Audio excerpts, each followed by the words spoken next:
A girl brought a man she met online back to her home after their very first meeting. They spent a wonderful night together. Looking at the man's handsome face, the girl couldn't resist taking a photo to remember the moment and even shared it with her best friend. Who would have thought that her friend would bluntly point out that this man didn't seem like a good person? But the girl didn't pay any attention and decided to officially start dating the man. The girl thought she had found true love and was certain about the man in her heart. They had known each other for less than 2 days, yet the man was already hopelessly in love. He suggested taking the girl on a trip together. When the girl's best friend heard about it, she thought it sounded sketchy. Who goes on a private outing with someone they've known for less than 48 hours? She kept trying to persuade the girl, but the girl was immersed in happiness and couldn't pull herself out of it. After all, the men she had known before would make her pay for a simple meal, but the man in front of her was handsome, suave, and wealthy. Why not seize the opportunity? The two quickly set off on their journey. The girl wanted to share the itinerary with her best friend, but found that her phone had no signal at all. What the girl didn't know was that she was about to experience something more terrifying than death. The car slowly came to a stop, and she arrived at the man's luxurious mansion. Looking at the magnificent hall, the girl couldn't help but feel a little inferior. A random ornament here was equivalent to the girl's entire year's salary. She was drawn to a painting on the wall, but when she walked closer to take a look, she discovered that there was actually a human tooth on it.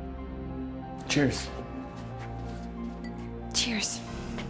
The girl downed her drink and immediately felt dizzy. When she woke up again, she found herself lying in an unfamiliar room with an iron chain on her hand, and her boyfriend was sitting right in front of her. She begged the man to unlock the chain, but he firmly refused. Just yesterday, the two were immersed in the river of love, but today, the man had locked her up. The girl realized something was wrong and broke down in tears. The man calmly stated his intentions.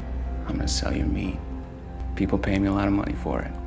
So, I'm not gonna kill you. Because the fresher the meat, the better.